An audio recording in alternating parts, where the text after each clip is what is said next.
Saudamos a todos na bendita paz do Senhor Jesus Cristo. Sejam bem-vindos a mais um dia para estarmos juntos e cultuarmos ao Senhor.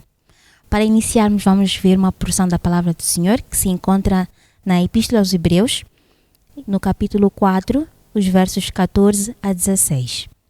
Assim diz a palavra do Senhor. Visto que temos um grande sumo sacerdote, Jesus, Filho de Deus, que penetrou nos céus, retenhamos firmemente a nossa confissão, porque não temos um sumo sacerdote que não possa compadecer-se das nossas fraquezas.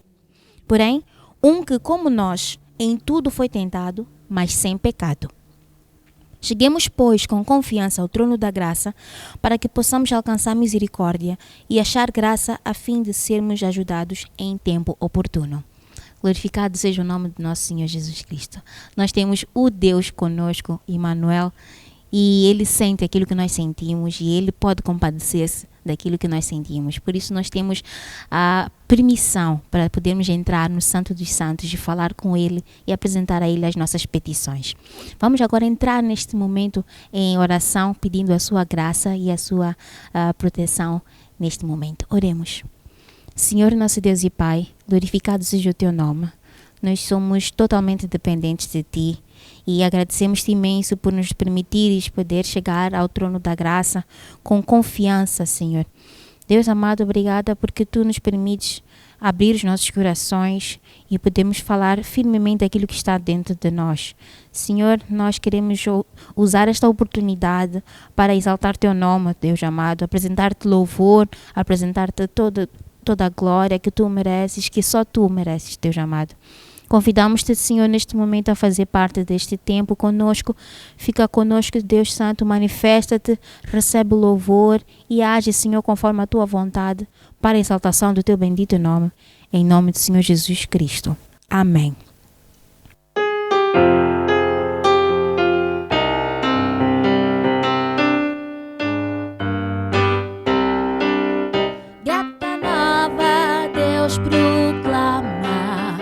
Hoje ao mundo pecador, doce nova revelada, lá da cruz do Salvador. Segue desviado o homem dos caminhos do Senhor, desconhece, desconfia deste Deus, o Deus de amor.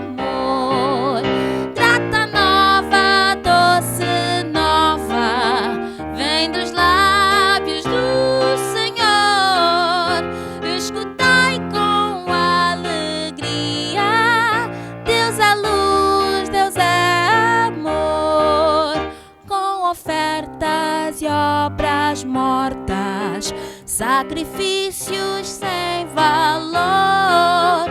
Enganado pensa o homem propiciar seu Criador.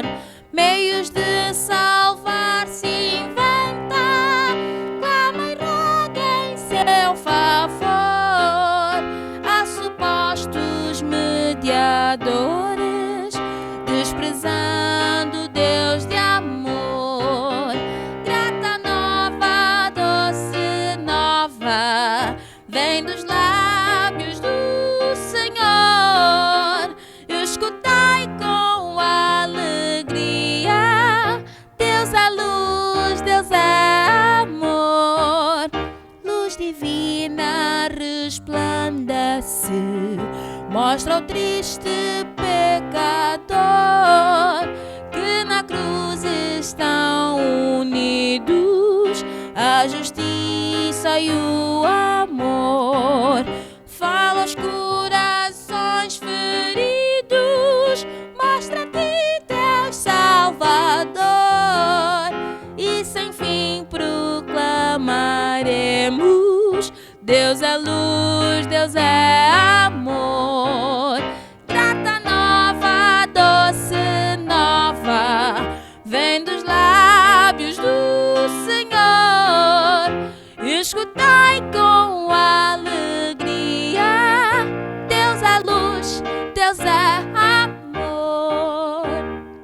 Louvado seja Deus. Vamos pedir a Ele que Ele nos renove, que Ele nos purifique, nos faça novas criaturas.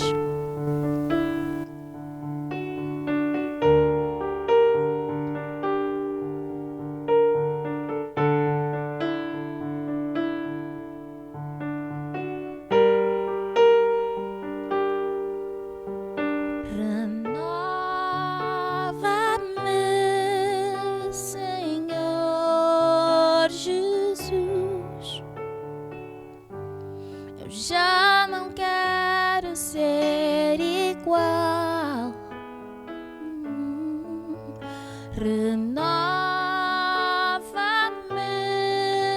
Senhor Jesus.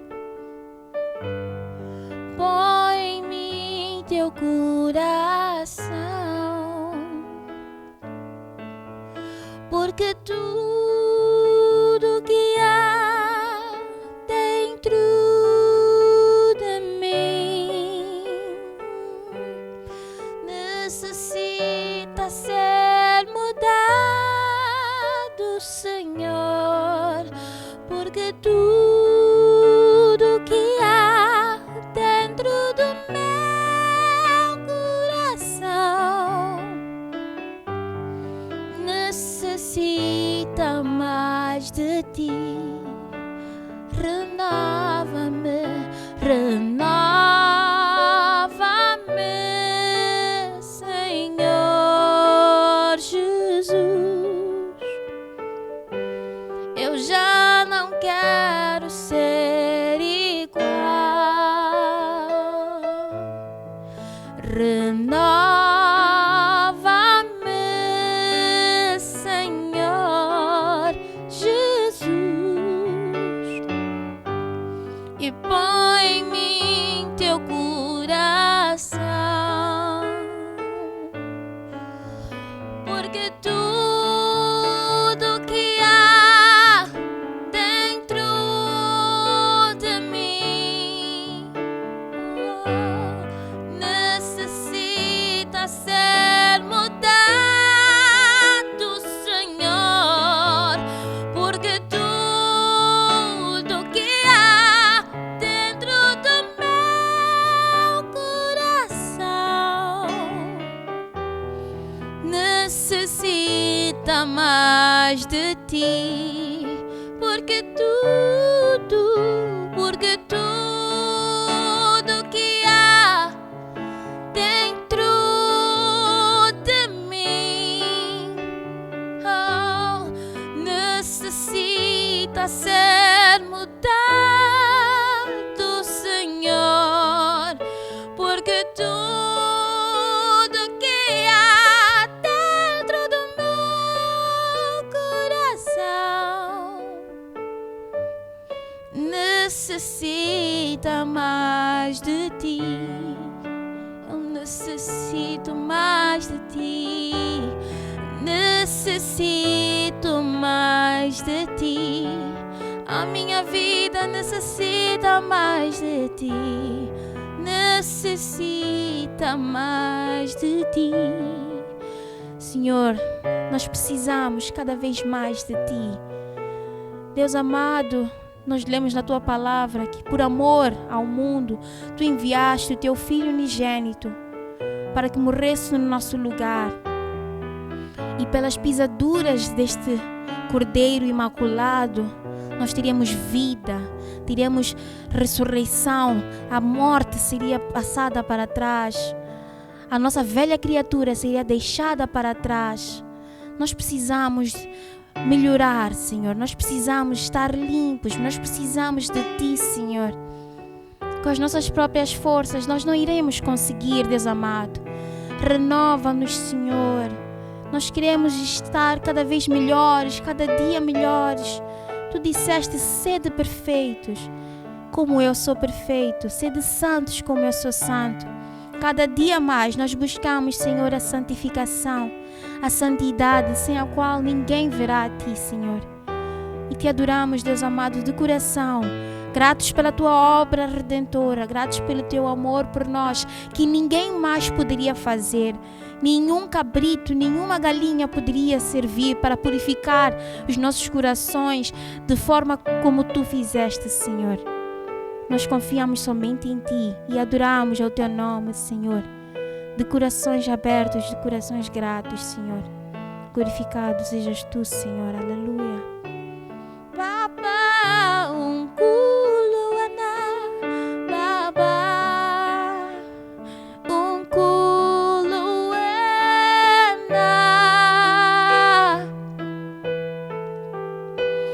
Baba ungkuluana, Baba ungkuluana, Baba ungkuluana, Baba ungkuluana, Baba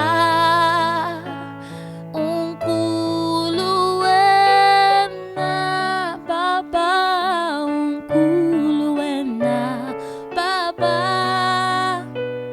ungkuluana,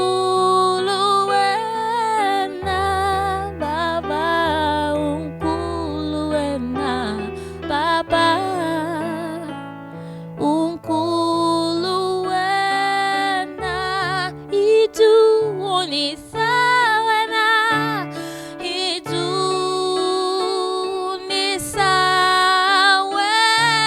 unisawana, itu unisawana, itu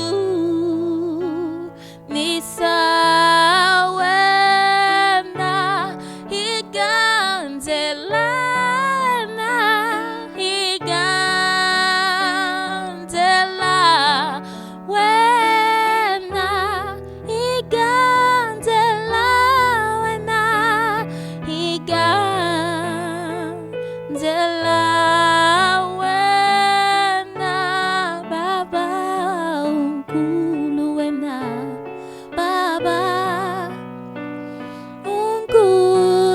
ungkuluana, Baba ungkuluana, Baba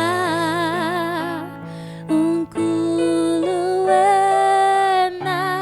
We glorify your name, we glorify your name, we glorify your name, we glorify your name, we magnify your name, we magnify your name, we magnify your name, we magnify your name, we magnify your name, we magnify your name, we magnify your name, we magnify your name, Baba ungkuluana, Baba ungkuluana, Baba ungkuluana, Baba ungkuluana. Nós te adoramos, Senhor, e te exaltamos, Deus Santo, Deus grande, benigno. Tu és majestoso, tu és exaltado, Senhor. Nós reverenciamos a tua presença, Deus, e te exaltamos, Pai Celestial. Tu és bendito, glorioso, cheio de graça. Tu és majestoso, Senhor. Não há ninguém como tu. Não há ninguém como tu, Deus Celeste. E te agradecemos imenso por este período, por este tempo, Pai Santo. Em nome de Jesus. Amém. Que o Senhor abençoe a sua igreja, em nome do Senhor Jesus. Amém.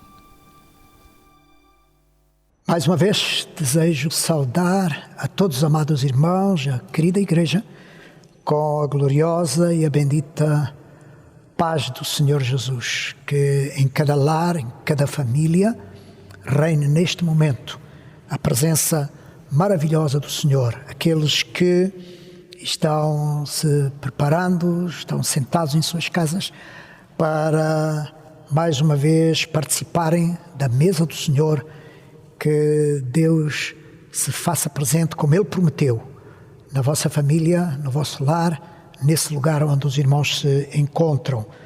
Antes de nos debruçarmos em breves momentos na palavra do Senhor, vamos orar. Senhor nosso Deus, nosso Pai amado, Salvador, te damos graças porque nos dás mais uma vez a oportunidade de estarmos reunidos à volta da tua mesa, lembrando aquilo que tu fizeste por nós há 2000 anos atrás, Senhor, mas examinando-nos também a nós mesmos e esperando a tua breve vinda. Te damos graças, Senhor, por este momento de nos debruçarmos sobre a tua palavra, que ela possa trazer luz para o nosso entendimento, compreensão da tua vontade, Senhor. E pedimos que o teu Espírito fale com cada um de nós. Abençoa as famílias, abençoa a tua igreja onde está neste lugar, essa igreja maravilhosa, Senhor, que tu morreste por ela, tu possas abençoá-la, tu possas guardá-la e tu possas preservá-la, Senhor, de todo o mal. Nós oramos e te agradecemos no nome bendito, santo e glorioso de Jesus. Amém. Amém. Peço que os irmãos, por favor, abram a palavra de Deus no livro do apóstolo Paulo, na segunda epístola de Coríntios, capítulo 3 e verso 9. E nós estaremos falando sobre a excedida a glória da condenação. Como é que a glória da condenação foi excedida? Através da morte, através do sacrifício, através da justificação de Jesus Cristo, através da obra da justificação de Jesus. Então diz assim a palavra do Senhor em 2 Coríntios, capítulo 3, verso 9. Porque se o ministério da condenação foi glorioso, muito mais excederá em glória o ministério da justiça. Duas frases que Paulo menciona nesta passagem, neste versículo. O ministério da condenação. Pode ser para alguns estranho que haja um ministério da condenação.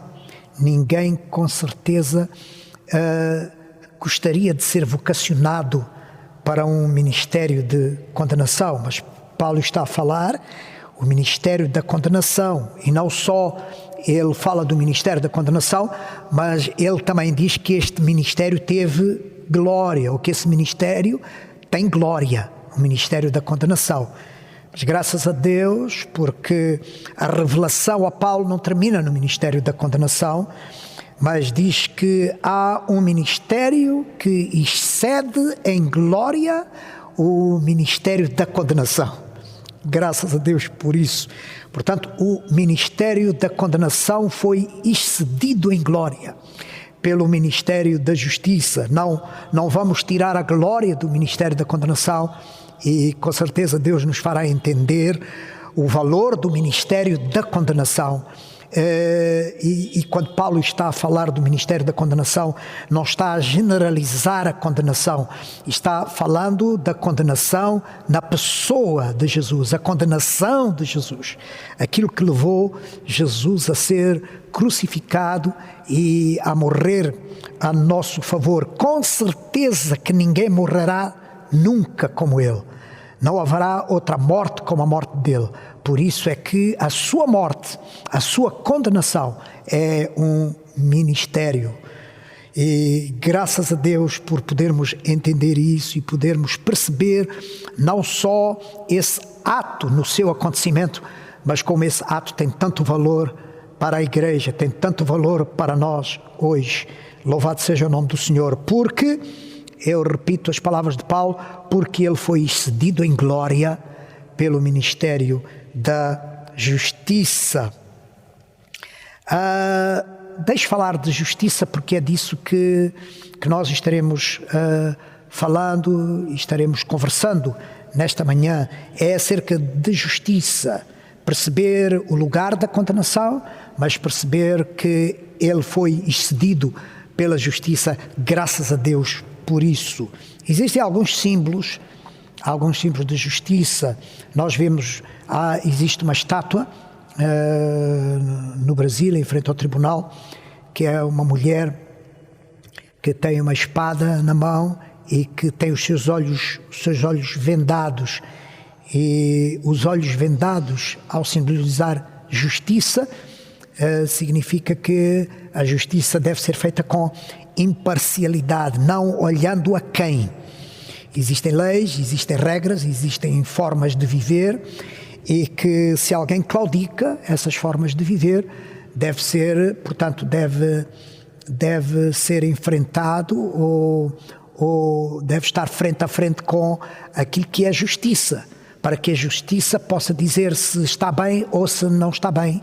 E a justiça não olha para a cor da pele, a justiça não olha para a posição social, a justiça é imparcial, ou deve ser imparcial. Por isso a mulher com os olhos vendados, exercendo justiça a quem precisa dela. E a espada tem o conceito de impor, depois de justiça, ou quando a justiça é feita, deve ser imposto o direito a quem tem direito, e deve ser condenado quem é condenado. E por isso a espada. Mas também existe outro símbolo da justiça que é a balança. E este é o símbolo que mais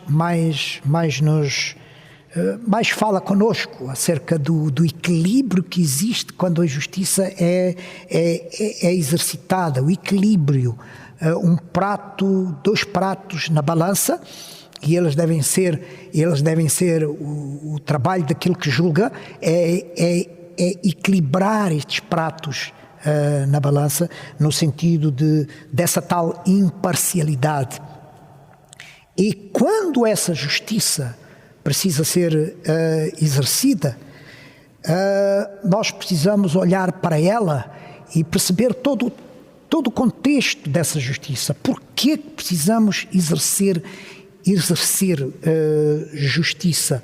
E nós falamos sempre de justiça porque existem sempre dois lados de comportamentos, dois lados de ações, dois lados de palavras, dois lados, o lado bom e o lado mau. Isso está explícito na palavra de Deus e nós entendemos isso. Jesus entrou nesse meio. Jesus entrou nessa situação de poder olhar para um lado e ver todo o mal que estava acontecendo, e olhar para o outro lado e dizer que não há só mal, existe também bem, existe coisa certa, existe coisa correta, existe coisa boa. Louvado seja o seu nome. E ele entrou ali para olhar para o lado mau, olhar para aqueles que estavam condenados. E aqui aparece pela primeira vez neste texto que nós lemos a palavra condenação. Aqueles que estavam condenados por causa de praticarem injustiça, por fazerem coisas erradas, por negarem Deus, por não o receberem, por não o aceitarem como aquele que é soberano, criador, aquele que criou o universo, e a nós próprios, e a nós como homens.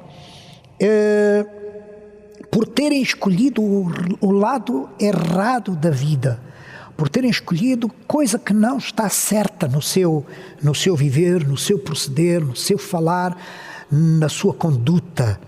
Eles precisam, conforme a lei, precisam ser condenados.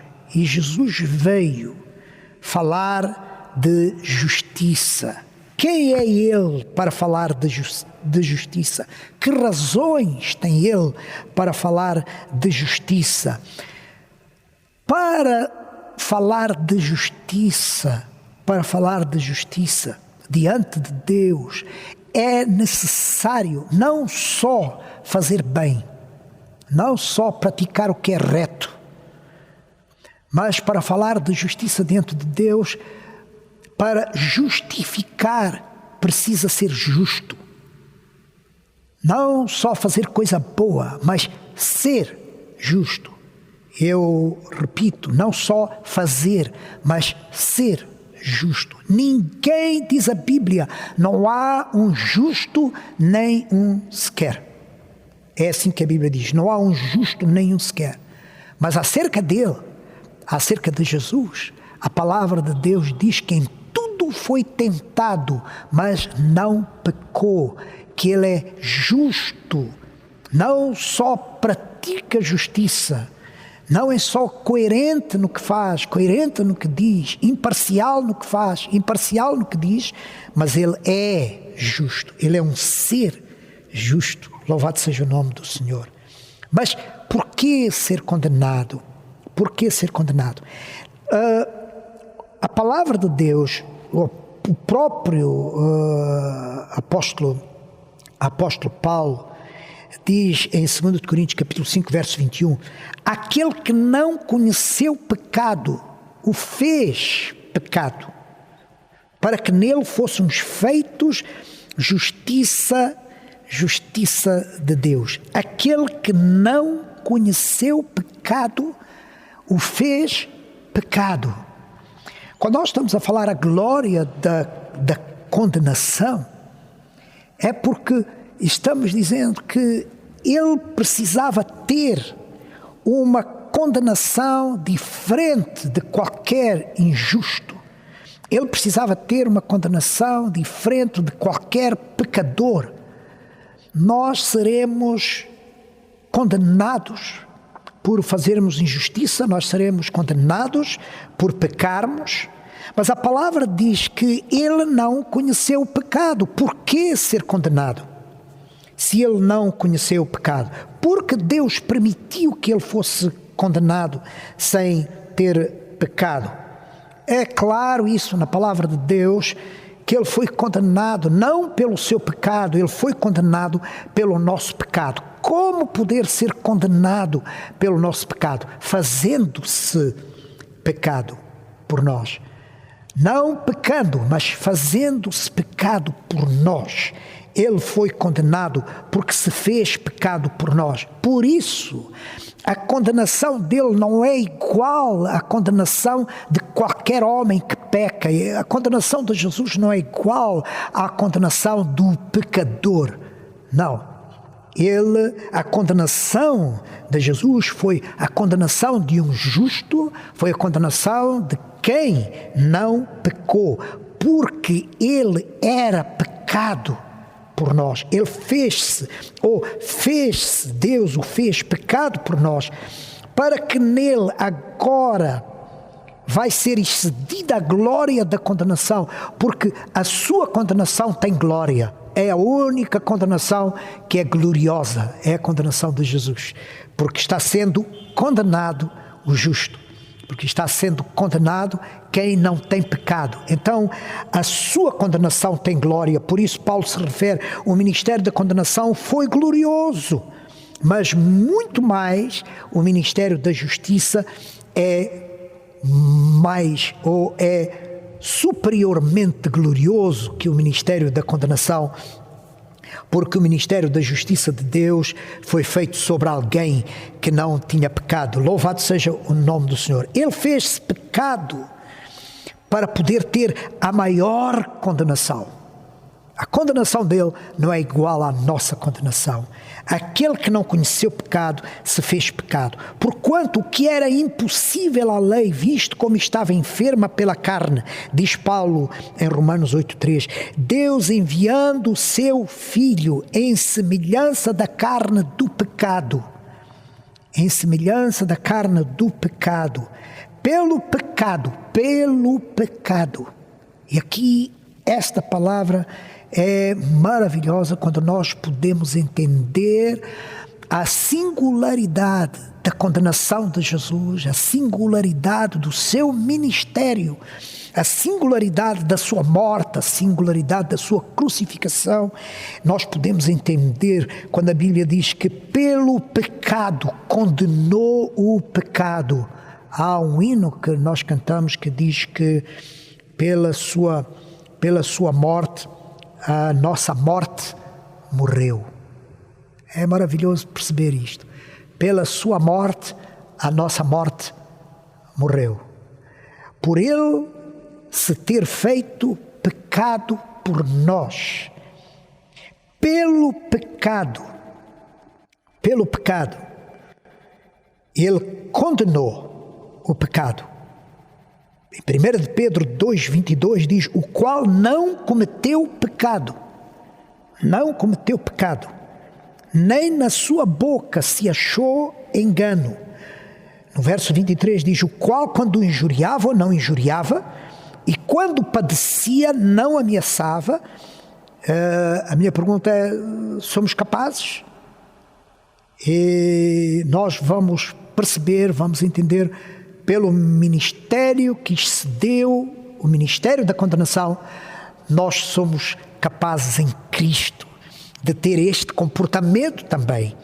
O quando injuriava ou não injuriava, quando padecia não ameaçava, mas entregava-se àquele que julga. Atenção, quando, e aqui está a diferença da condenação de Jesus, ele não se entregou a Pilatos, ele não se entregou a Herodes, como hoje alguém se entrega nas mãos de um juiz para ser julgado, nas mãos de alguém da lei, nas mãos daqueles que são soberanos pela lei para julgarem e para condenarem. Não, Jesus não se entregou a Pilatos. Pelo contrário, ele disse que se ele orasse ao Pai, o Pai enviaria anjos que o livrariam. E eles sabiam disso. O Pai enviaria anjos para o livrar, e eles sabiam disso. Por isso, quando ele estava na cruz, ele disse, fala, pede ao Pai, e ele vai te livrar, vais sair da cruz e tira-nos a nós também. Eles sabiam, eles reconheciam que ao Messias lhe foi dado esse poder. Mas ele disse, ele entregou-se àquele que julga justamente. Glória a Deus. Ele entregou-se nas mãos do seu Pai, porque a sua condenação não era igual à condenação dos dois réus, dos dois malfeitores na cruz, não era igual. Aparentemente era um homem como o outro, crucificado no Monte Gólgota, no meio de dois salteadores. Ele era o terceiro, ou era o quinto, ou era o sexto de todos os que eram condenados, mas a sua condenação não foi igual. A sua condenação era gloriosa, era mais alta, era mais profunda, retinha nela um maior entendimento, uma maior compreensão e um maior poder. A condenação de Jesus. Ele se entregou àquele que julga justamente. Atenção com condenação e justiça. Ele se entregou, ele foi condenado por aquele que julga. Por aquele que julga justamente. Glória a Deus. Levando ele mesmo, diz Pedro no versículo 24, levando ele mesmo em seu corpo os nossos pecados sobre o madeiro, para que mortos para os pecados pudéssemos viver, notem, mortos para os pecados, condenados por nosso pecado. Ninguém é salvo sem ser condenado primeiro. Ninguém é salvo sem ser condenado primeiro. Primeiro nós precisamos reconhecer que somos pecadores, precisamos reconhecer que estamos fora da graça, estamos fora da glória de Deus. Quando reconhecemos isso e que em Jesus, aquele que foi condenado com uma glória maior, quando nós reconhecemos que é Ele que nos justifica. Então a palavra de Deus diz que nós vamos e conseguimos viver para a justiça e sarados também das nossas feridas. Glória seja dada ao nome do Senhor. A justiça mais preciosa que a condenação, só a justiça mais preciosa que a condenação só pode vir através da condenação de Jesus. Paulo não está falando de sofrer, não é sofrimento. Condenação não é só, condenação é mais do que sofrer. Por ele e pelo Evangelho nós até sofremos, pelo Senhor e pelo Evangelho nós até sofremos, como está escrito. A palavra de Deus mostra que nós não seremos livres de sofrimento, mas a palavra mostra que nós somos livres da condenação. Sofrer, sim, mas ser condenados, Deus nos livra da condenação, porque a vós vos foi concedido, diz a palavra de Deus em Filipenses 1:29, em relação a Cristo, não somente crer nele, como também padecer por ele, mas condenados não. Eu repito, condenados não. Está escrito, Jesus falou isso, porque Deus enviou o seu Filho ao mundo não para que condenasse o mundo, mas para que o mundo fosse salvo por ele. No capítulo 3 de João, verso 18, diz também, eu li o verso 17, no verso 18 diz também, quem crê nele não é condenado. Mas como não é condenado? Se nós somos nascidos em pecado, se a natureza pecaminosa está em nós, não somos condenados.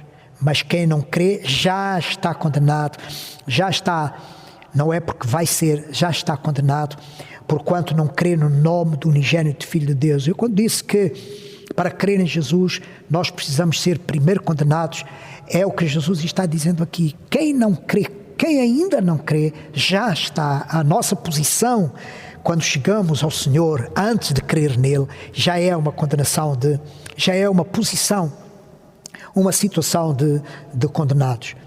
Voltando a Coríntios 5:21, diz assim, nós não fomos só justificados, não foi feita somente justiça a nosso respeito, mas fomos feitos justiça legal por Cristo. Não somos só um exemplo de correta justiça, de justiça bem feita, mas somos a própria justiça de Deus. Por quê? Porque somos justos. Quem crê no Senhor não só não é condenado, mas é feito justo.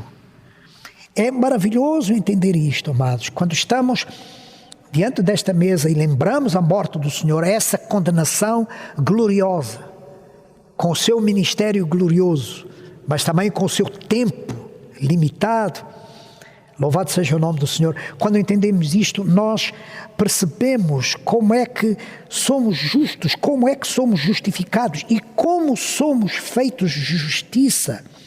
Paulo está dizendo isto aqui, não a própria justiça. Paulo está dizendo, não somos só um exemplo de correta justiça, de justiça bem feita, mas somos a própria justiça. A Bíblia diz que fomos feitos justiça através dele. Porque somos os justos, nós nos transformamos naquilo que nos foi feito. Isso é tão glorioso no Evangelho. O irmão se transformou naquilo que lhe foi feito. Jesus na cruz fez justiça. Ele foi o nosso justiceiro e nós nos tornamos nessa justiça feita por ele. Nos transformamos naquilo que ele fez por nós. Nós nos tornamos justos. Por isso, ninguém, eu vou repetir isso, ninguém, nem o diabo, nem nada nos pode condenar. Ele pode condenar-nos pelo que fazemos, mas não pelo que somos. Ele pode dizer, tu falhaste, tu aqui falhaste, mas nós somos justiça de Deus. Glória seja o nome do Senhor.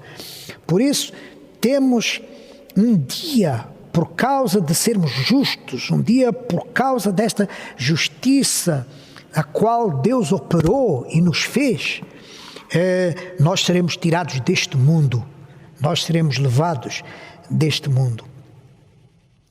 Muito em breve isso vai acontecer. Deus não vai permitir que a sua igreja mude de essência.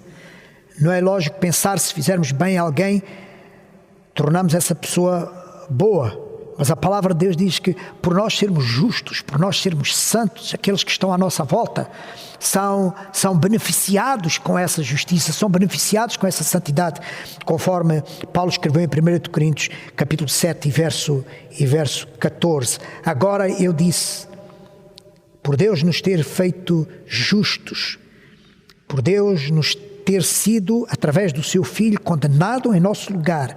Romanos 8,33 diz: quem intentará acusação contra os escolhidos de Deus? É Deus quem os justifica. Quem os condenará? Pois é Cristo quem morreu, ou antes, quem ressuscitou dentre os mortos, o qual está à direita de Deus e também intercede por nós. Essa condenação que Ele pagou por nós, o ministério glorioso dessa condenação, que foi suplantado pelo ministério da justiça, nos faz aceitáveis a Ele. Nos faz aceitáveis diante do Senhor, nos faz dignos dele, porque não me envergonho, diz Paulo, do Evangelho de Cristo, pois é o poder de Deus para a salvação de todo aquele que crê, primeiro do judeu e também do grego, porque nele se descobre, capítulo 1, verso 17 de Romanos, porque nele se descobre a justiça de Deus de fé em fé, como está escrito, o justo viverá da fé. Nele se descobre a justiça de Deus. Diz ainda o capítulo 5 de Mateus, verso 20, porque vos digo que se a vossa justiça não exceder a dos escribas e fariseus, de modo nenhum entrareis no reino dos céus. Jesus estava falando de uma justiça que excede. Não é a justiça do homem, não é a justiça das nossas leis, não é a justiça dos nossos tribunais, é uma justiça que excede, é uma justiça que vem de uma gloriosa condenação, é uma justiça que nos faz justos, por isso somos capazes de exceder em justiça a justiça do homem, a justiça do mundo. E a Bíblia diz ainda, Jesus 18:7 de Lucas diz: e Deus não fará justiça aos seus escolhidos, que clamam a Ele dia e noite, ainda que tardio para com eles? Digo-vos que depressa lhes fará justiça. Quando, porém, vier o Filho do Homem, porventura achará fé na terra?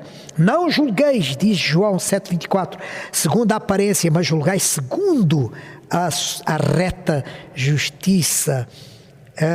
Louvado seja o nome do Senhor. Diz a palavra do Senhor ainda no livro de Romanos: que diremos, pois, que os gentios que não buscavam a justiça alcançaram a justiça? Sim, a justiça que vem pela fé. Existe a justiça do homem e existe aquela justiça que vem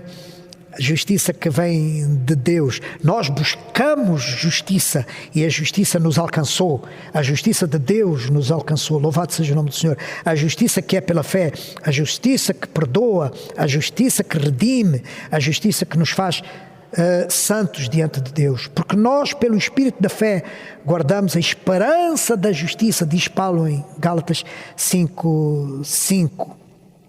E tínhamos mais passagens para meditar com os amados irmãos. Interessa saber que o ministério da condenação foi suplantado por um maior e mais glorioso ministério, que foi o ministério da justiça, e que ele foi condenado para que nós fôssemos justos pela glória do seu nome.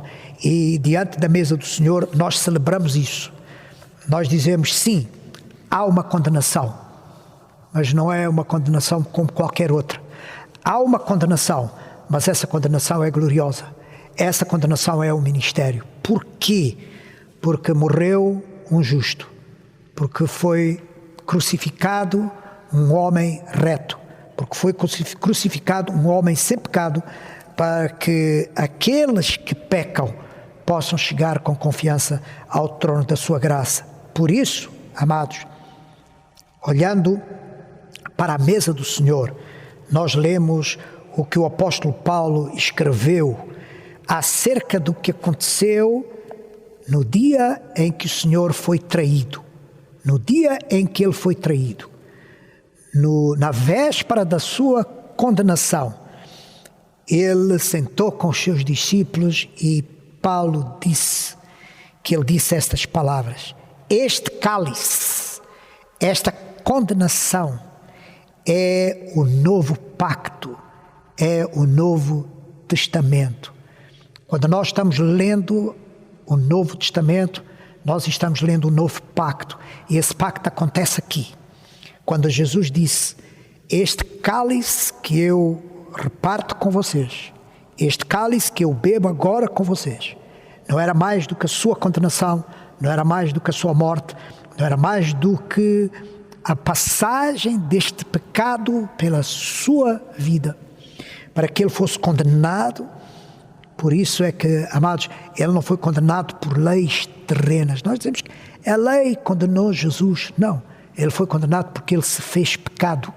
Por isso ele sabia que não seria Herodes nem Pilatos a justificá-lo, mas seria aquele que julga justamente. E ele disse, este cálice, e o irmão pode preparar o cálice e o pão. Ele disse, este cálice é o Novo Testamento, no meu sangue.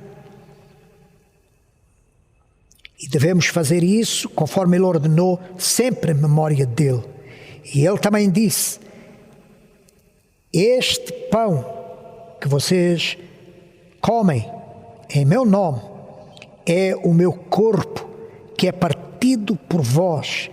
Ou seja, este é o mistério, é o ministério da condenação, o glorioso ministério da condenação de Jesus, que é partido por vós. Fazei isso em memória de mim, porque todas as vezes que vocês comerem este pão e beberem este cálice, vocês anunciam a morte do Senhor até que venha. Não teremos nunca vergonha da morte do Senhor, nunca teremos vergonha da condenação dele, porque é uma gloriosa condenação que nos traz a nós justiça. Louvado seja o nome do Senhor. Então, tomai e comei, porque este é o meu corpo que entre vós é dividido. Vamos comer o pão.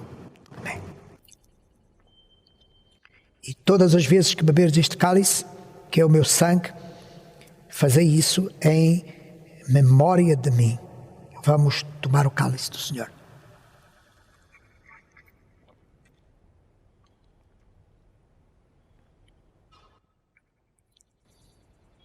Examine-se, pois, o homem a si mesmo, ao tomar este cálice e ao comer este pão. Portanto, diz a palavra de Deus, aquele que come e bebe indignamente, come e bebe para a sua própria condenação, não discernindo o corpo do Senhor. Que cada irmão na presença do Senhor, ao tomar este cálice e este pão, saiba que o Senhor foi condenado por nós para nos fazer sua justiça, para a sua glória e para a sua honra. Que Deus ricamente possa abençoar os amados irmãos. Senhor, ainda diante de Ti, Pai, nós queremos entregar o que temos, entregar o que somos diante das Tuas mãos. Senhor, guarda e abençoa o Teu povo. Senhor, que o Teu nome possa ser exaltado, o Teu nome possa ser glorificado em nossas vidas. Pai Celestial, nós Te agradecemos o glorioso ministério da condenação, excedido pelo glorioso ministério da Tua justiça. Tu nos fizeste justos, Pai, pelo Teu sangue precioso. Guarda e abençoa a Tua igreja, Senhor, enquanto ela peregrina na face desta terra, sofrendo sim, Senhor, mas sabemos que livres de toda a condenação. Por isso Te agradecemos, por isso adoramos e glorificamos o Teu nome, agora e para todo sempre. Amém. Amém. Deus abençoe os amados irmãos.